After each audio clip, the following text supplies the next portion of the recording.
So, our topic for today, redesigning your law firm for 2026, systems, pricing, and tech that scale. I'm your host, Ashton Rogers.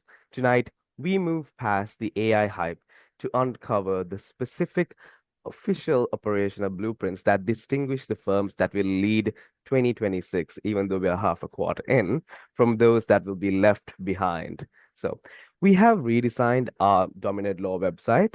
So you can visit us on www.thisdominatelaw.com. This website has all the updates on events, podcasts, guides, resources, and blogs related to building a thriving law firm. We'd like to give a massive thank you to our platinum sponsor, Equa Marketing, founded by Naren Araraja, the very same founder of the Dominate Law. For nearly 20 years, Equa has helped attorneys across the globe stop being the best kept secret in their town. They believe great care deserves great visibility. Before we meet our panel, I want to share a quick insight from our partners at Equa. Let me ask you this.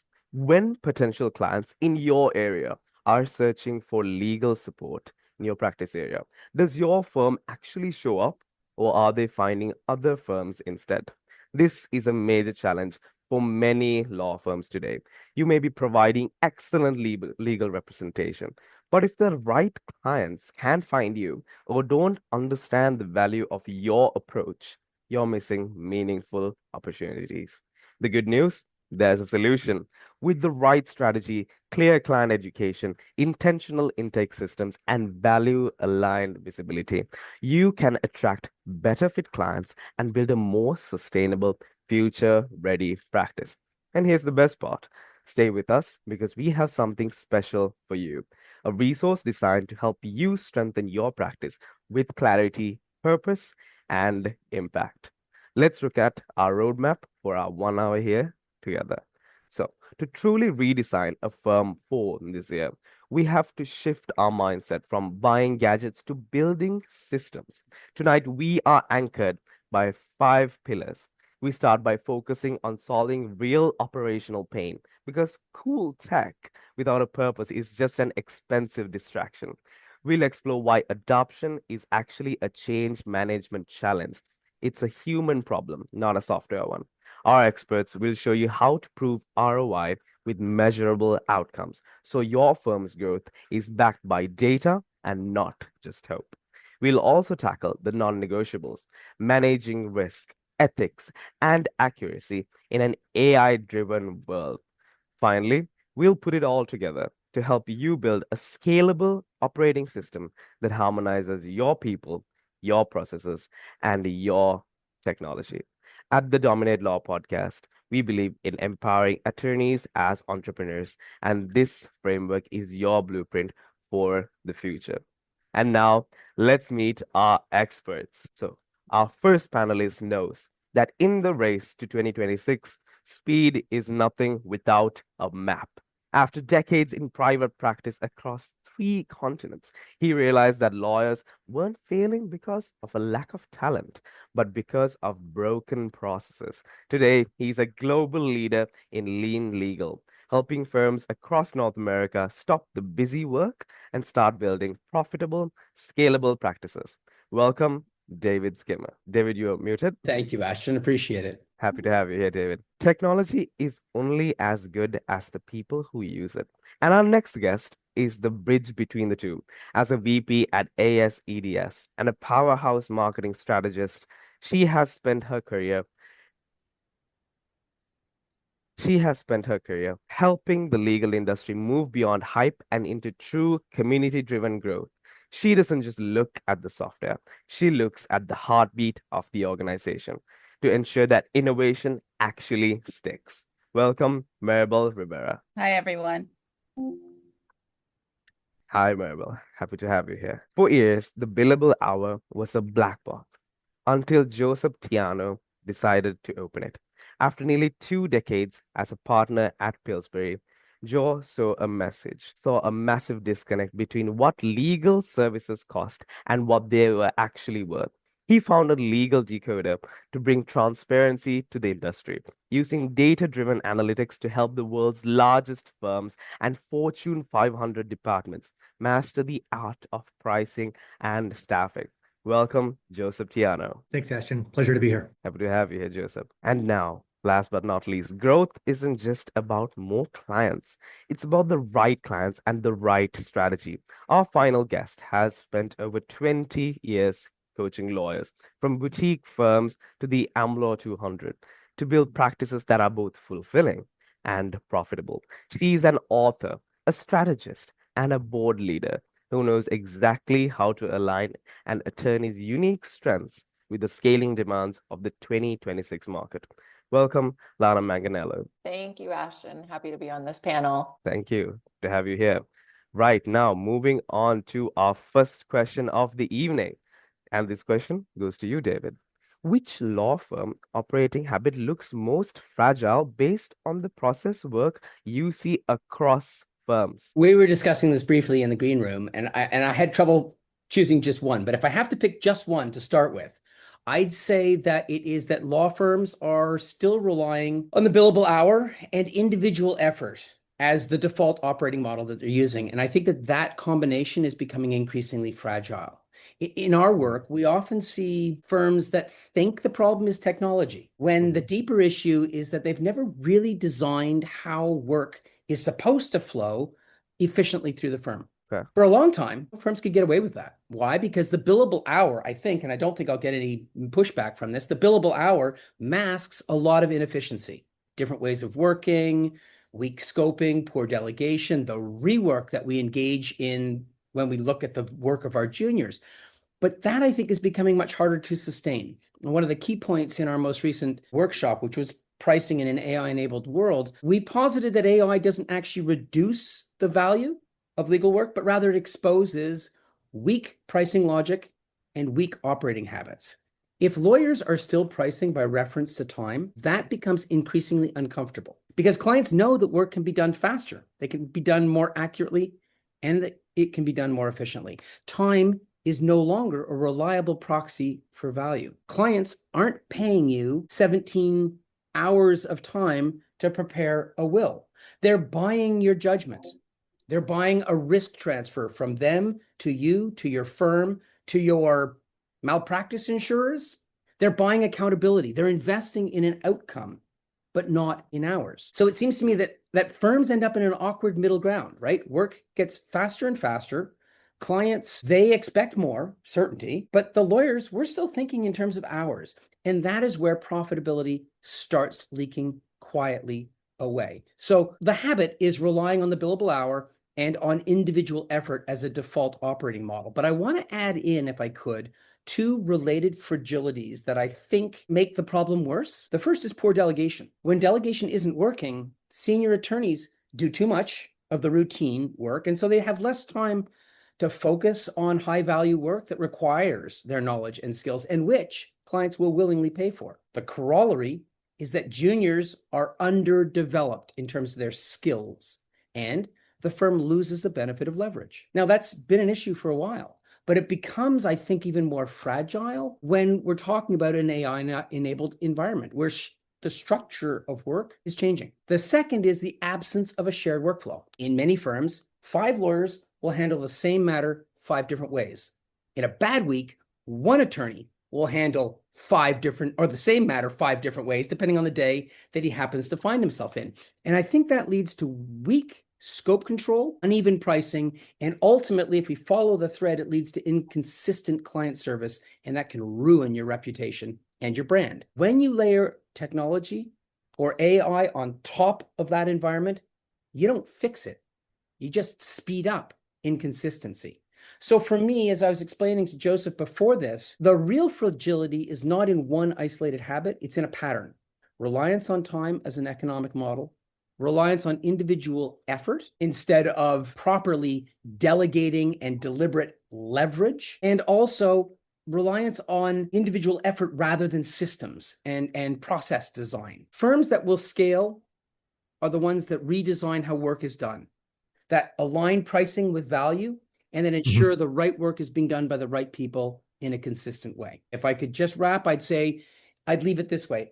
Law firms are still running on time and individual effort, and that model is breaking down. AI is exposing that time isn't value. So unless firms redesign how work flows, how it's delegated, and how it's priced, I think that profitability is going to continue to leak quietly away.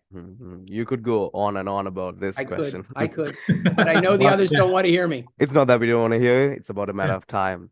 So now moving on to the second question for Maribel. Yes. What adoption effort have you seen stall despite strong enthusiasm? And what did that failure reveal about how legal teams absorb change? So I don't think it's just one adoption effort. I think there's various, right? One thing I've seen stall is when, and it goes across any tool that law firms are bringing in or any organization is bringing in, it's all of the excitement because it's approved. It is impressive in a demo, even though it may not work in real time. Leadership sees the potential, but nobody has really answered a basic question. Do we actually need this tool in the environment? What is it doing in the environment? From what I hear across the ACED's membership on a global scale and the broader legal industry, adoption slows down when teams can't clearly say what the tool is replacing, what it is improving, how it fits into the current tech stack that they may have, if it adds another platform, another process, or another layer of review without reducing friction somewhere else. People start to see it as one more thing to manage rather than a meaningful improvement. It ends up being revealing that legal teams absorb change in a very practical way. They're not looking for innovation for innovation's sake, even though we're in a current era where everyone thinks, let's just innovate to innovate. They want to know whether this makes the work better, faster, more defensible, right? In addition to everything else, is it defensible? What are the risks that we're taking introducing this? And to David's point, the time, the billable hour, all of those other things, they want to understand that. And they want to know if that fits into the reality of how legal work really gets done. Approval may open the door, but the relevance is what helps adoption moving, right? That's what makes it move across and helps it to scale within an organization. I think there's a lot of a blurring line here also, Maribel. When you look at adoption, and you look at the statistics out there, right? The adoption rate that gets published in the industry right now is there 72% adoption rate. Well, to me, when I hear that 72% adoption, what that translates in my brain is 72% of the people in the legal industry have bought a product. Now, whether they're actually using that product is a whole different story. I mean, are you seeing that in the course of your professional life? Definitely, which comes back to, right, we've got lots of tech stacks out there that many individuals are like, we don't use half the tech stack. So now we're just introducing another item into that tech stack, right? Another tool, another technology, another solution, another platform. So here goes something else, but we're not looking at the full tech stack and kind of trying to say, how do we implement this correctly? Yeah, it seems to me like Ashton? Sorry? I just wanted to riff on that super briefly and say, one of the things that we talk to our clients about doing is undertaking a tech audit, right? Yep. Look at your tech stack, see what is in the tech stack, and then through a survey, SurveyMonkey or otherwise, you can create it. It's not rocket science. You can get AI to help you create the survey. What level of skill do your people across all levels, senior attorneys right down to the receptionist, what skill level do they have on the core software platforms that are critical to their particular function? And I guarantee you're going to find it's a lot lower than people anticipate. And firms, large firms, and you'll know this, Joseph, invest millions of dollars annually in software licenses and maintenance. Yet their attorneys are not spending the time required to learn because they always believe the billable work takes precedence. And we have told clients outright, told managing partners, when you get a new software platform, your edict has to be, nothing is more important than learning this new tool. We've invested in it for a reason. I'm the first to sign up. I'm going to do all the training. If I can find the time to do the training, you can too. And that, I think, is a very important message. It's about leadership. No, you're spot on, David. I mean, there's too much of a ready, fire, aim when it comes to adoption of any, whether it's AI or a different type of legal tech tools. And when you gloss over or you skip the needs assessment, the readiness assessment, the gap analysis, and the implementation into training, you got shelfware. Yeah. And Joseph, another question for you now here. So, where are legal buyers becoming less tolerant of traditional pricing or staffing assumptions? And why does that shift matter now? Well, I mean, David touched on it earlier, right? It's Hmm.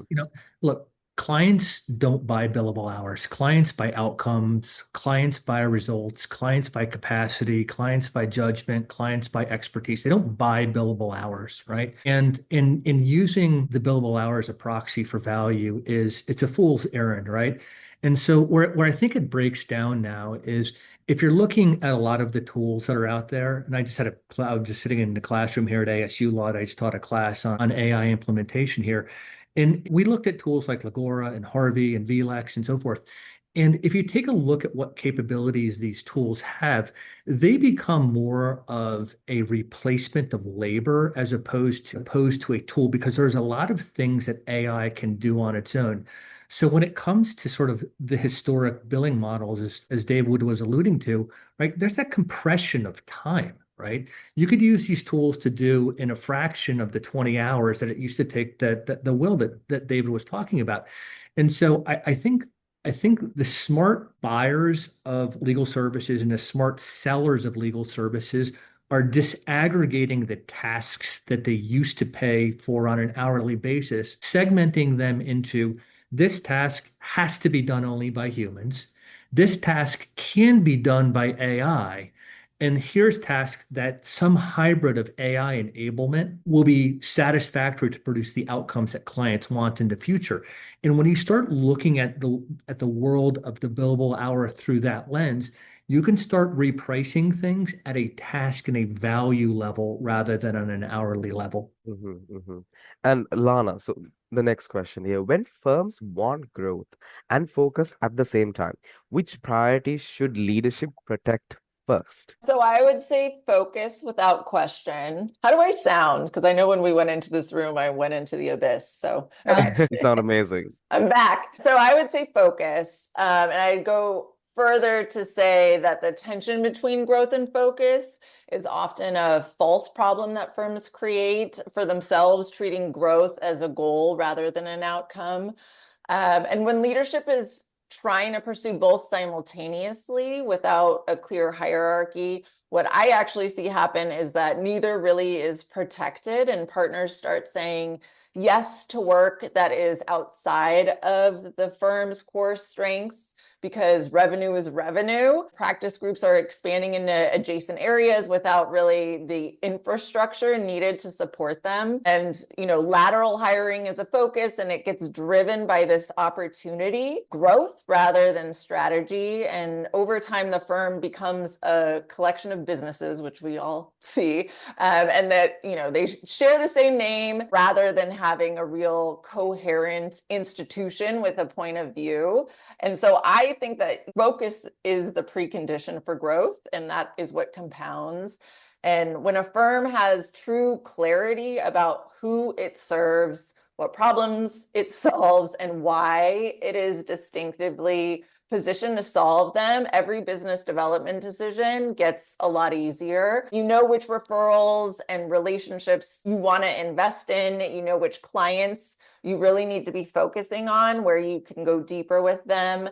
You know what to start saying no to, what you should be passing on. And honestly, that's one of the hardest things that I see, in law firms is people knowing what they can say no to. And I think the other reason to protect focus is it's most at risk. So growth pressure is relentless and comes from everywhere. Partners are worried about their books, and management is worried about revenue targets, and laterals want to expand the firm footprint because that's generally why they're brought in. And no one is coming into the meeting arguing for doing less. So if leadership isn't actively protecting focus, it erodes by default, and that's through one compromise at a time. So what I tell firm leaders is that growth is actually so much easier to generate when focus is locked in, because you stop spreading business development energy across so many targets and relationships, and you get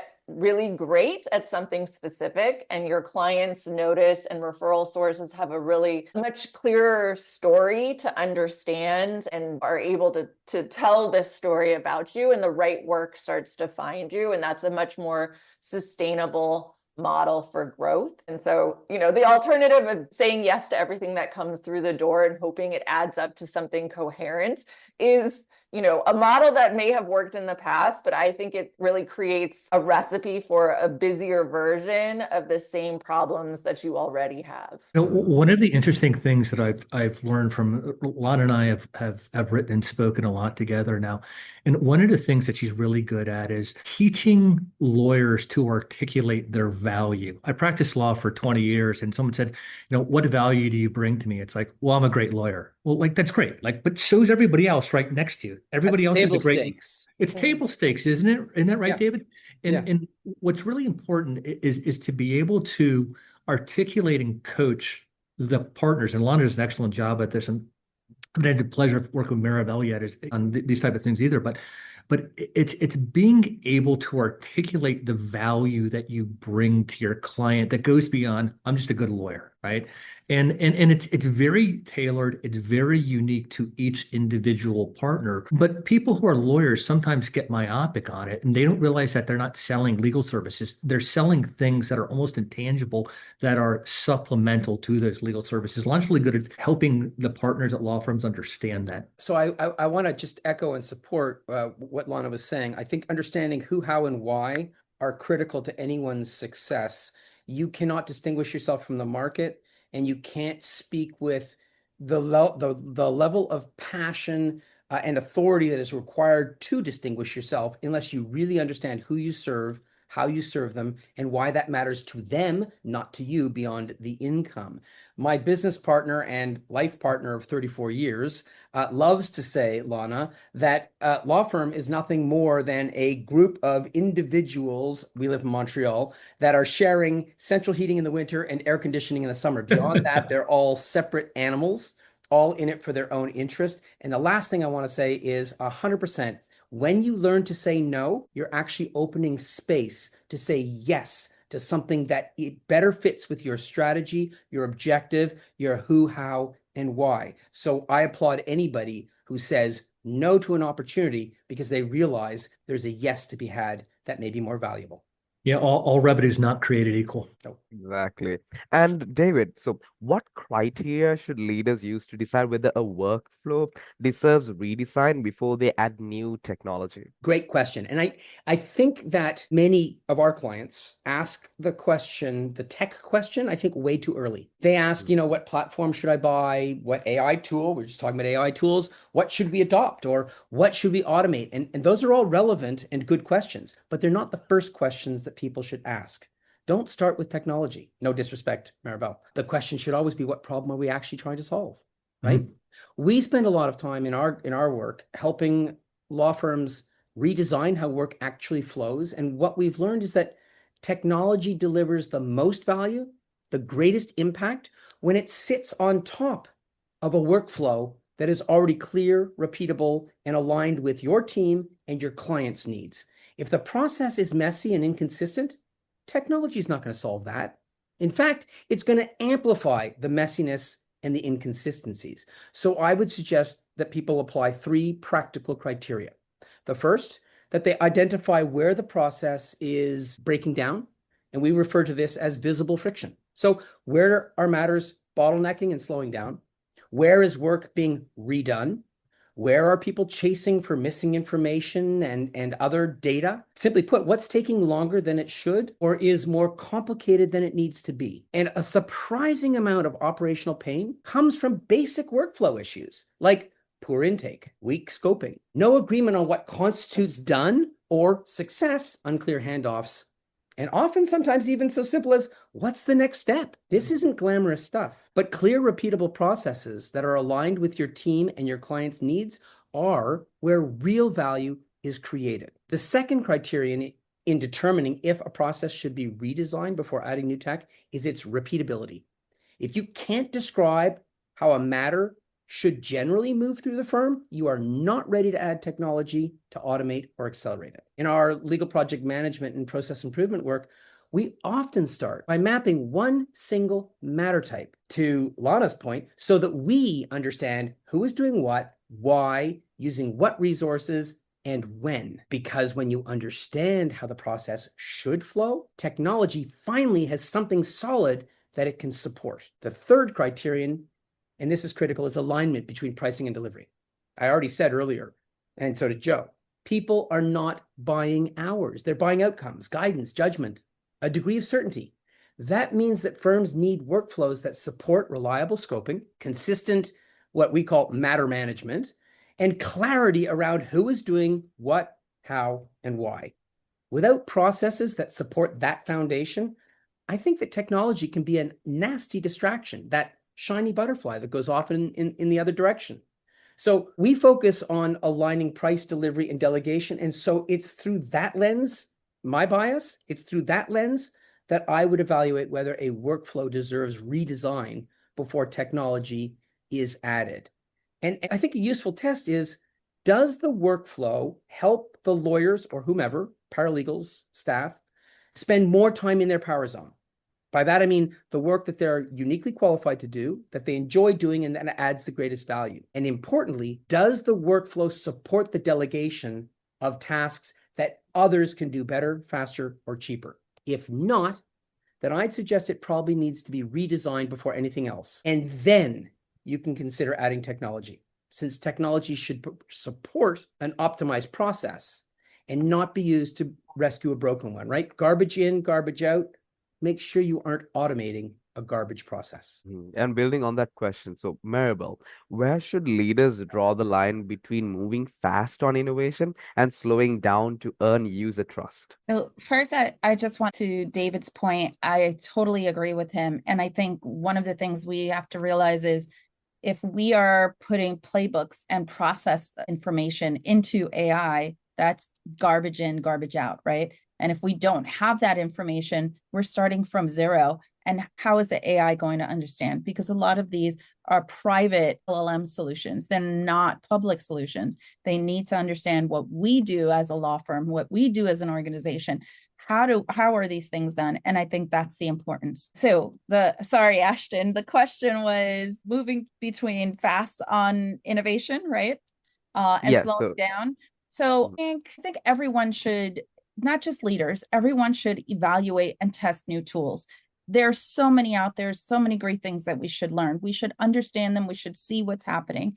You never know what someone, even a paralegal or a legal assistant, can bring to the table and say, hey, I saw this new tool, and bring it to a leader to evaluate. What I think is the other thing they should move fast on is learning and training. Those are things that we always think about as a secondary option, but everyone should be learning and training. Even now, if law firms aren't implementing training programs around AI, that's important for your teams to understand, right?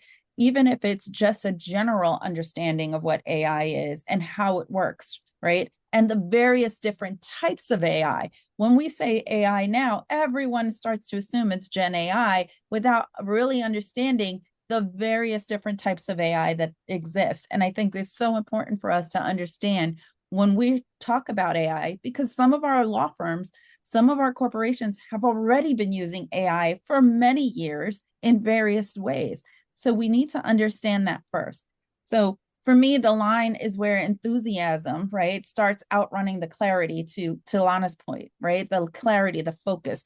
If the team cannot answer how this tool fits into the current stack, how it's part of this process, what is it replacing? What risk does it introduce? Because everything that you introduce creates a risk, a potential risk, especially with the volumes of data that we're creating. And when you start to think about the legal matters and all of the data that you have to bring in and who has what and where, how outputs will be validated, because even now, even if you have a private LLM, there could be the risk of hallucination. Leadership needs to slow down and think about all of those things, not to kill the innovation, but to make sure it's responsible and useful. What are we doing to make sure it's useful? In legal, it's all about trust is earned when people feel that the tool, the processes were chosen, were created with intention, not just because it's like available, approved.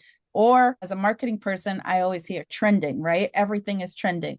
Just because it's the pretty shiny tool that's at Legal Week in New York or Legal Tech Talk in London doesn't mean that it should be used. It needs to be evaluated. So leaders need to build confidence when they show that they've thought through integration, governance, redundancy, the actual user experience. Some of what we do in organizations is we don't understand what everybody does, right? What is their day-to-day job? What are they doing? How are they doing this job? What tools are they using currently? Top-down leadership just tells you, these are the things we're going to do, and this is how we're going to do it, without really understanding even how you interact with a client or internal stakeholders. So I think that's important to know before we just move fast into everything. Sometimes the smartest innovation decision is not adding another tool. It's what you have already and making it more effective, or understanding how your teams work and how they are effective in using the tools. Definitely. And now, before we move on to the next question, I've got a little gift from our team at Equa Marketing for everyone here tonight. A complimentary one-on-one marketing strategy meeting designed specifically for law firms ready to scale with purpose. Here's the question we'll help you answer. When a potential client in your city types commercial litigation lawyer near me, IP protection attorney near me, or even business law partner for growth stage company, does your firm show up as a trusted choice and win the engagement? Let me just show you how all of this is going to be. Now, as you can see on screen, in your session, you'll sit down with a seasoned strategist from Equa who understands the legal services market across North America. You'll get a live audit on how you can attract more clients, build your reputation, and grow sustainably. The marketing analyst will spend actual hours researching your online presence, your competition, your local SEO, everything, and they'll come to the call ready to walk you through custom recommendations just for your firm. The session is designed to help you answer those questions and fix anything that's not quite working. It's a dollar session, completely complimentary for you tonight. You'll see a QR code on the screen right now. You can scan that with your phone to book your session or check the chat for a direct link. It takes less than a minute to book. Availability is limited since, as I mentioned, every audit involves real research into your local market. So perhaps here's how to think about offers like this. What's the risk if you say yes? Honestly, just your time. There's no obligation whatsoever. But what's the risk if you don't? You might be missing out on something that could really help you grow your practice. So I'll leave that with you. But truly, I encourage you to grab this opportunity, book your session with Equa. It'll be time well spent. Right now, moving back to the questions once again. But guys, that sounds like a great deal, right? What do we think? Sounds like a great deal to me. Anything free for $900 sounds great. Exactly what we're saying. I think a Now, marketing Joseph, audit is really important. very much, very much. Now, Joseph, the next question over to you. Which billing review workflow actually improves pricing discipline, and who must own each step for it to stick? So I've been kind of preaching this, Ashton, for about the past, well, at least, I don't know, 12 years since starting Legal Decoder. When lawyers keep their time in 1/10 of an hour increments, it's a genetic roadmap to understand what lawyers do, what law firms do at a very, very, very, very granular level, right? And I think there's two workflows that really need to be minded.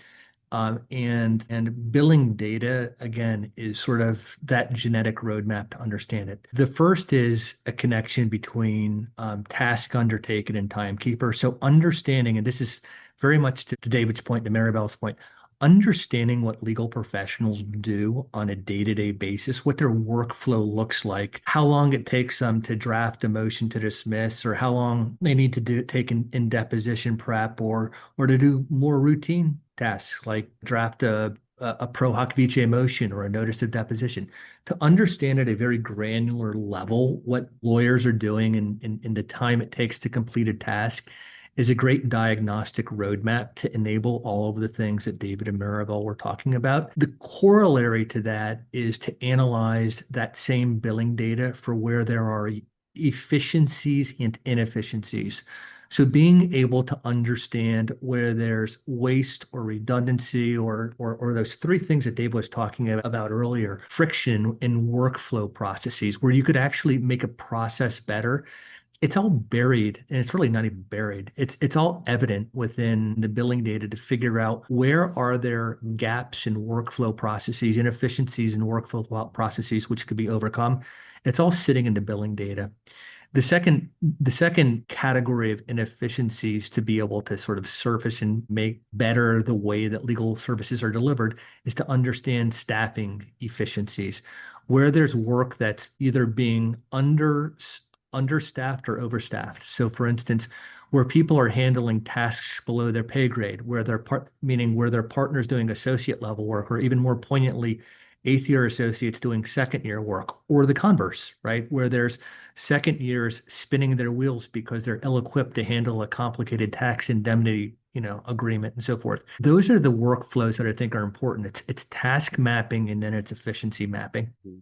Wonderful. I want to riff on the value of billing data, and I think it maybe goes without saying, but I'm going to say it anyway, that as we move away from the billable hour and more into the fixed fee frame, it is still incredibly important to track time accurately, because one needs to figure out what one's utilization rate is. The firm needs to figure out their input costs so they can properly come up with a correct assessment, understanding of what the fixed fee will be. And you can't do that if you don't understand how people are spending their time. And to Joe's point, are they spending their time productively, or are they spinning their wheels, either because they're reaching too high or because they're doing routine work that nobody wants to pay them for?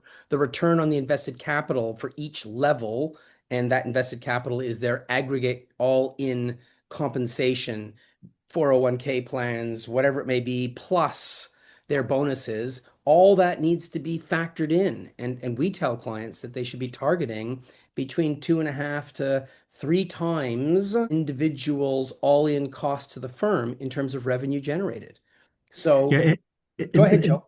Yeah, and that's spot on, David. I couldn't agree. We couldn't be more simpatico on this subject. And what I heard you say earlier is probably the most important thing that I've heard recently, which is do a data diagnostic, understand the state of play before you try to solve for the variable. Because if you don't understand the state of play, like you said, it's garbage in, garbage out. You're talking about just a moving variable. Yeah. Yeah. Exactly. And now, Lana, tell us about a growth initiative that faltered because lawyer behavior never changed and what that taught you. Okay, I'll jump into this. We were talking about throwing bricks, but so one thing that I see pretty consistently For the first brick, bricks Lana. and glass houses. I mean, I feel No like fear. the legal profession is a glass house at this point. So one thing that we've been talking about for a long time are cross-selling and collaboration. And so firms are recognizing we're leaving money on the table because our attorneys are not cross-selling. And so firm announces, we are now starting an initiative where we're going to be very intentional about cross-selling and collaboration. And maybe we put together an industry group. We're bringing in consultants and doing some training, and, on paper and in the conversation, everything makes sense. This is in the best interest of the client. We're going to offer better legal work. The solutions will be better. This makes sense across the board. And maybe there's a little momentum initially, and then things oftentimes just fizzle out and die. And you see that the reason is pretty straightforward, and it's the compensation system. The way that lawyers are rewarded through origination credit, different kinds of credit, it truly is disincentivizing any of this kind of collaboration. And we may be talking about the meaningful upside, but at the end of the day, the economics of being a lawyer and a partner is punishing that behavior. And at the end of the day, behavior is going to follow incentives, not mission statements. And so I see this now with professional development. Everything goes back to how are these lawyers financially incentivized to take on these different behaviors. And so culture is truly what the firm is measuring and rewarding, not what it says it believes. And so until the compensation structures actually share credit in a way that makes collaboration economically rational for the individual partners, you're not going to get collaboration. And I find that law firms operate exactly as they're designed to operate. And so that operation, in my opinion, is something that we're talking about the economics and kind of boiling it down. And I think reimagining the partnership model and the compensation model is definitely kind of next on the horizon of things that will need to pop up to really get the behaviors that we've all decided are the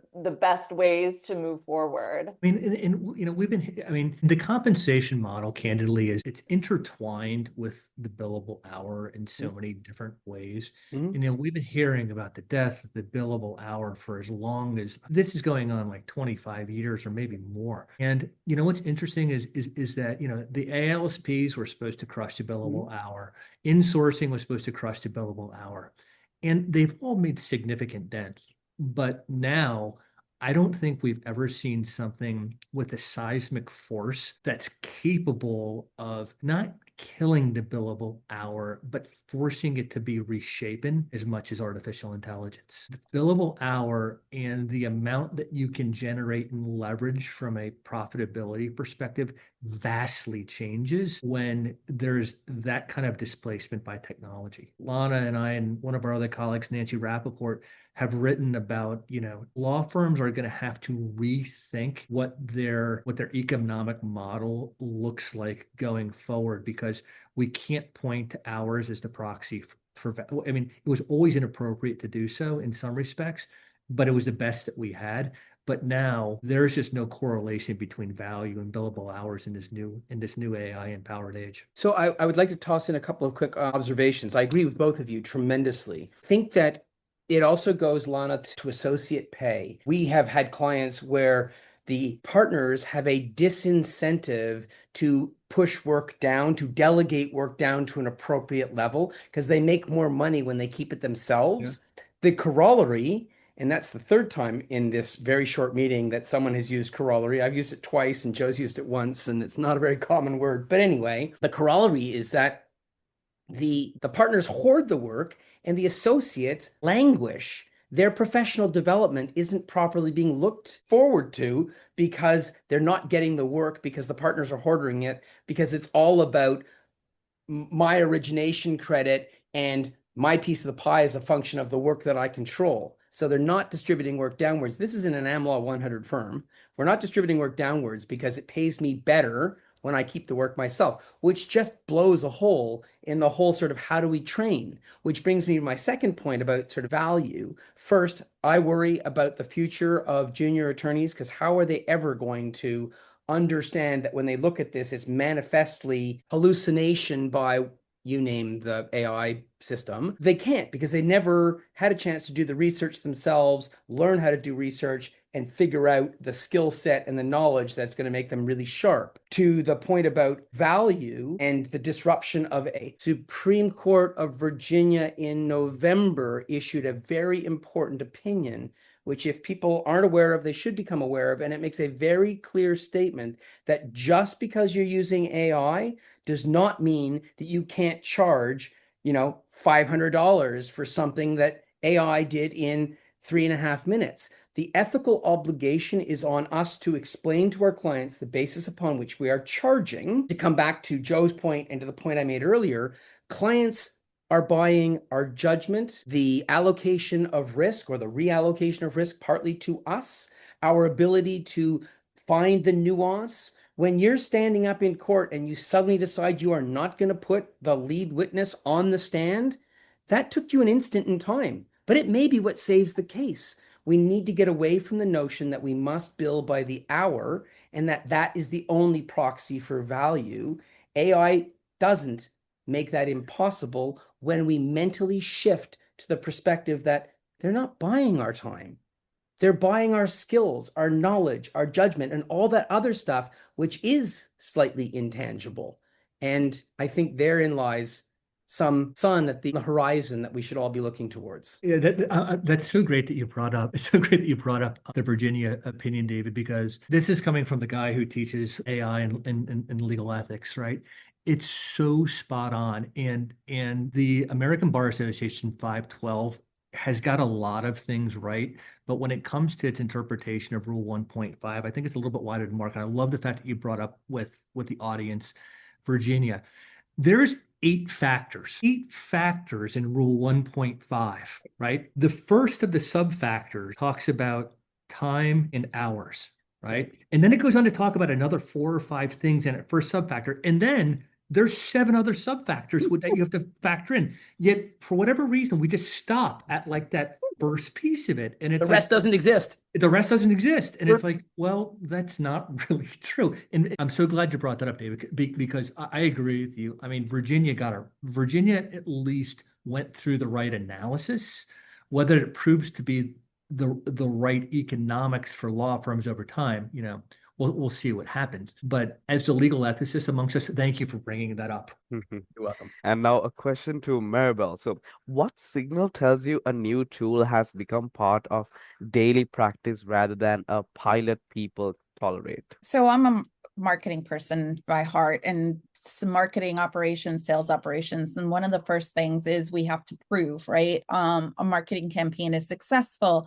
A social media post was successful. An email was successful. And you do that, right, with data, right? You look at the data, what is that showing you? So you have to have use cases. Your team has to point to a real operational shift, right? Here are the stats, here are the changes, here are the things that this helped with. Just like in marketing, just like in sales operations, in business operations, you have to show here is what it's doing, right? Either by saving a client time or saving the company money or whatever it may be, you have to show that. There has to be an operational shift. There has to be something that shows all of that information, not just that people are logging in, but that something else has changed because of it. Maybe it replaced, right, a manual step, and that helped to move things forward quickly in a matter. Maybe it reduced reliance on another tool and saved money or saved funds in some other way. Maybe it shortened a cycle for some reason, a review cycle, a research cycle, whatever it may be. It could have improved consistency, or it eliminated a workaround, right? People were doing something manually and trying to get from A to C. And so now we've figured out exactly what to do. That's the real difference. A tolerated pilot sits beside a workflow, right? That just sits there. But a tool that has become part of a daily practice changes the workflow. It shows, you can see the numbers, you can analyze the data and kind of say, here is why this is successful. This is why it's working. This is how it's improving the work that our team is doing, right? To what David and Joseph said earlier, we can see that shift of how their work is changing. What is it helping them to improve? Is it stopping an obstacle that they had? So I think that's where you start to see this is making a difference. You also hear how people talk about it, right? People stop saying, we're trying this out, or we're, hesitant about it, but they start talking about it. This is how we're handling this now. This is why it's working. They are positive about it. And importantly, they understand why it's there instead of just saying, this is why we're using it. And they have a clear understanding of the difference that it's making. They can pitch it internally. They can pitch it externally as well. And that's how it makes a difference. This is when it's no longer just approved and you're being told from top down that this is what we're going to do. It's been adopted with process and purpose. And it's no longer approval is not a strategy, but legal teams are asking, right, whether a tool earns its place in the stack, whether it's helped the team. And that's the difference. That's when you know that it has become part of their daily practice rather than just a pilot that people are tolerating, or they say yes, yes, yes to, and everybody walks away and does the same process the same old way. And there are some questions from the audience as well. There is a very live chat that we have here tonight, but let me finish off my final question and then we'll move on to the Q&A section. Okay, guys? So my final question from my set of questions goes to Lana. So by year end, what evidence would convince you a firm redesigned for 2026 is truly scaling rather than just staying busy? So the question that I would want answered is whether the firm's growth is coming from clients getting deeper or just the pipeline getting wider. And those look similar on a revenue dashboard, but I think they mean very different things. And so what I would be watching for is whether clients are treating the firm as a genuine strategic partner, just a vendor they call when something is broken. So in a generative AI world, commodity legal work is going to get commoditized faster than most firms are prepared for. And so the firms that scale in a meaningful way will be the ones where clients are coming to them before a problem exists, not after. And that requires a relationship architecture that most firms haven't built because historically they haven't needed to. And I think the evidence I'd want to see is not so much revenue per se, but it's whether the firm has clients who are pulling them into conversations about strategy and risk and business decisions. And if partners are being invited into the room before legal issues are crystallized, that's a firm with a defensible position. If they're just getting called when there's a fire to put out or they're scaling volume, not value, that's a much more fragile place to be. So, Lana, I spent half of my career as vice president, general counsel, and corporate secretary of a publicly traded biopharmaceutical company, dual listed in New York and Toronto. And when I left and started this business 14 years ago, I wrote a blog post, I don't know, something along the lines of 10 things I wish, my outside counsel had done. And one of those things, Lana, was drop by my office when you're in the neighborhood on your time, spend your time with me, but not with me. Ring me up and say, David, I'm in the neighborhood. I'd like to come by, but I don't want to see you. I want to see the vice president of research and development. I want to see the person responsible for the ethics of this upcoming clinical trial. Why? Because I want my external counsel to have that relationship. I want them to know not what keeps me awake at night. They already know that. We talk every day on the phone. I want them to understand what keeps my business unit people awake at night, because then they're going to be much more proactive and much more capable of understanding and jumping in when my hair is on fire. So to your point, I agree 100%. One of the greatest investments that law firms can do is to invest their time on their dime, getting to understand not the legal issues that drive a business, but rather everything else that keeps the C-suite and others awake at night. Because then you can start to understand the true nature of the business and the journey that they are on and how you fit into that journey. Amazing. Great. Right. So now moving on to the questions from the audience. So the first question comes from Marissa. So how do we get away from the billable hour in a litigation practice? I use flat fee rates now for a lot of transactional and pre-suit work, but the variables in litigation are daunting, and I have not figured out how to package that value outside of the hourly rate. Anyone? Feel free to answer. I'm going to stay away from answering because that's a client and we work with them and we've discussed this a little bit in the past. I want greater minds than mine to weigh in on this one. Yeah, Joe? I'm not sure Maribel? I'm not sure it's greater minds, but it's a different mind. But I could almost assure you that what you're telling your client is going to be very, very similar to what I'm going to say. Moving away from the billable hour model doesn't mean eliminating it altogether. What it means is segmenting tasks according to almost a value proposition, right? when there are high value tasks. So let me take a step back. Probably within any litigation, right? And I may get my numbers off a little bit, but 80% of the tasks that happen with any litigation are predictable, repeatable, recurring. They happen all the time, time and time and time and time again. That's the part of it that you want to try to fixed fee, alternative fee. I'm getting the thumbs up from you, David.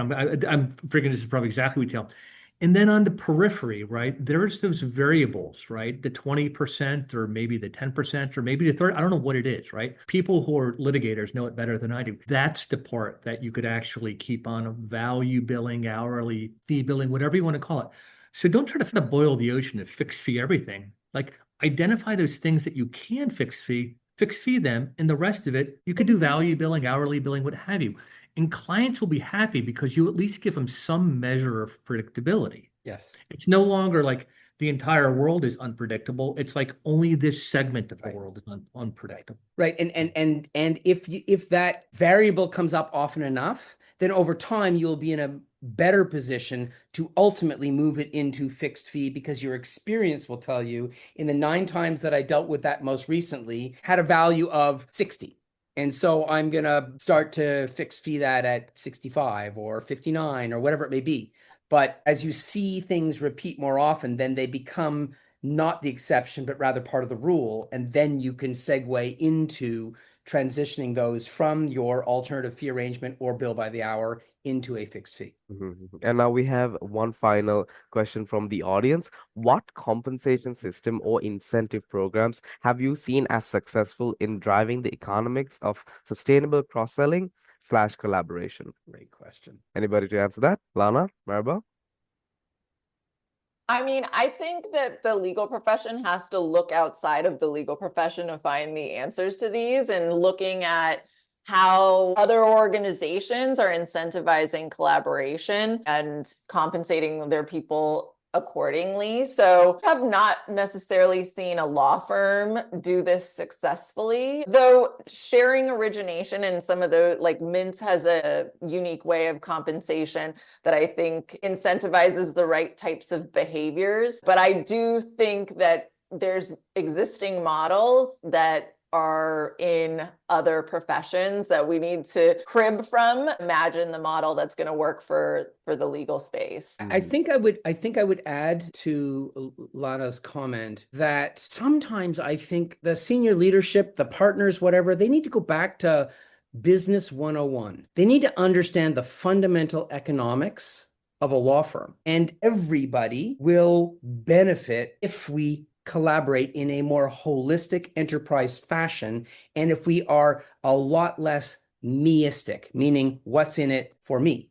And that, I think, is a problem that undermines the succession many law firm structures. It's all about me, and the rest of the world be damned. Damn the torpedoes. It's all about me, and I'm not going to share because, oh my goodness, what if I introduce Lana to Ashton, and Ashton believes that Lana is actually a more intelligent, better, nicer, kinder lawyer than I am. I'm going to lose my control over this client. It's like, hang on a second. What's good for the goose is good for the gander. Let's think of business as opposed to, and Karen wrote it in the chat again, as opposed to a group of individuals that are totally focused on their own self-interest beyond sharing central heating in the winter and air conditioning in the summer. Get over it. You're a business, and you can be a very successful, sophisticated business if you would just stop being focused on what's in it for you.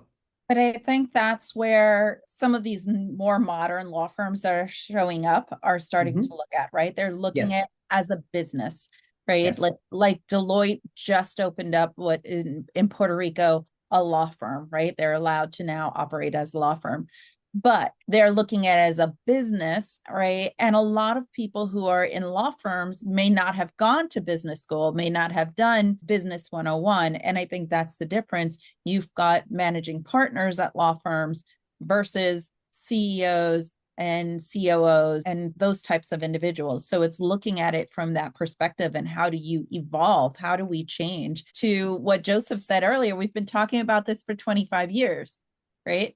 So do we continue talking, or is it someone going to push it over and say, hey, we're at this point, especially now when we're starting to see more and more organizations are flattening out because of AI. How are you going to fix that? So I think if I can just add 2 cents worth more, I think that the conversation we're having may be falling on deaf ears at the sort of Pillsbury, the Weil Gotshal level, but there are many more solo and small law firm practitioners across the world than there are attorneys that work in big organizations. And I think our message will hit home with those smaller enterprises. People who start law firms are by nature entrepreneurs. They're more susceptible, therefore, to understanding both the pain points and the reality that they need to drive their entire team as if it were a business. And in part, I think that means something that we talk a lot about, which is don't shy away from the economics of your business. Share with your team the numbers, because when they understand what their function is in driving not revenue, but profitability, revenue is irrelevant. If I have $900 worth of revenue and $89, I'm not a mathematician, 899 happens to be costs, then I've got profit of $1, and that's not sustainable. But share the numbers and talk to people in a common sense fashion. This is how we function. This is how we operate. We all need to constantly think about, how do we do what we do? Why do we do it that way? And is there a better way to do it? Can I do what I did today, tomorrow, better, faster, cheaper? Because if we can, we'll better serve our clients and we will all be better off at the same time. So I think that our message is ideal for people who run in-house legal departments and for people who run solos and small type firms, maybe up to 50, 20, 50, I don't know how many attorneys, but it's not the multinational corps, which are all already corporatized. Although increasingly our clients are coming and saying, need a fractional CFO, need a fractional COO, need a fractional CEO. They're realizing that their strengths are not in running the business, but rather in practicing law. And as entrepreneurs, they realize to get out of their way to be successful requires that they get outside talent.